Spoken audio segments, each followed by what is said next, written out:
Hello students, आज मैं इस वीडियो के द्वारा आप लोगों के लिए प्रीपोजिशन का करेक्ट यूज बताने की कोशिश करूंगा। एक वर्ड है मेक, जिसकी पास्ट फॉर्म मेड होती है।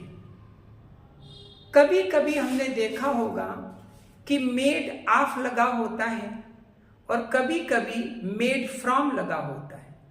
तो students are also very much confused when they look these two phrasal verb. Students जब ये दो वर्ड्स देखते, दो फ्रेजल वर्ब्स देखते, तो वो कंफ्यूज हो जाते हैं, समझ नहीं पाते हैं कि कहाँ पर मेड ऑफ लगेगा और कहाँ पर मेड फ्रॉम लगेगा।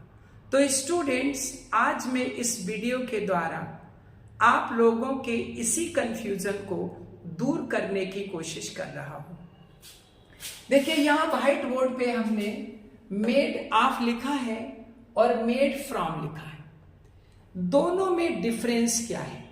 देखो, मेड ऑफ का इस्तेमाल हम तब करते हैं जब हमारा जो ओरिजिनल मटेरियल है उससे जब कोई चीज बनाई जाए तो उस मटेरियल में, उस ओरिजिनल मटेरियल में कोई चेंजिंग ना हो। फिर से सुनिएगा, जब हम किसी मटेरियल से कोई चीज बनाएं और वो जो ओरिजिनल मटेरियल है उसमें कोई अंतर ना आए, कोई डिफरेंस ना आए, कोई परिवर्तन ना आए, सेम रहे, तो वहां पर हम मेड ऑफ का इस्तेमाल करते हैं। किस ढंग से? जैसे हमने लिखा है कि my ring is made of gold, यानी मेरी जो रिंग है वो गोल्ड की बनी है। तो जब हमने रिंग बनवा ली गोल्ड की, तो गोल्ड का रूप रिंग में भी गोल्ड ही रहा। ऐसा नहीं कि गोल्ड आयरन में कन्वर्ट हो गया हो या गोल्ड जो है वो कॉपर में कन्वर्ट हो गया हो, ऐसा नहीं है। तो my ring is made of gold, यहां पर जो गोल्ड है, जो हमारा ओरिजिनल मटेरियल है, वो रिंग के बनने पर भी अपनी ओरिजिनलिटी को नहीं खोता है। तो ऐसी स्थिति में हम मेड ऑफ का इस्तेमाल करेंगे, यानी मेड ऑफ का इस्तेमाल हम वहां करेंगे जहां पर हमारा ओरिजिनल मटेरियल ही रहे, वो किसी में कन्वर्ट ना हो। क्लियर? अब हम बात करते हैं मेड फ्रॉम। मेड फ्रॉम का इस्तेमाल वहां पे होता है जहां पे हमारा ओरिजिनल मटेरियल किसी अन्य चीज में कन्वर्ट हो जाए। जैसे curd is made from milk. Curd मतलब दही। दही जो है वो दूध से बनता है।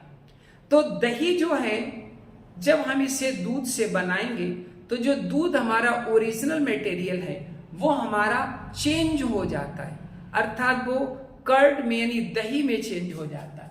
तो ऐसी स्थिति में हम मेड फ्रॉम का इस्तेमाल करेंगे। एक बार फिर से समझिएगा, मेड ऑफ का इस्तेमाल हम तब करते हैं जब हमारा जो मटेरियल है वो वैसा ही रहे किसी चीज के बनाने में, किसी चीज के बनने में। मेड फ्रॉम का इस्तेमाल हम तब करेंगे जब हमारा जो मटेरियल है वो चेंज हो जाए किसी चीज के बनने में या किसी चीज के बनाने में। तो आई होप कि आप लोग दोनों में ठीक ढंग से अंतर समझ गए होंगे और अब आप इसमें बिल्कुल भी कंफ्यूज नहीं होंगे। Thank you.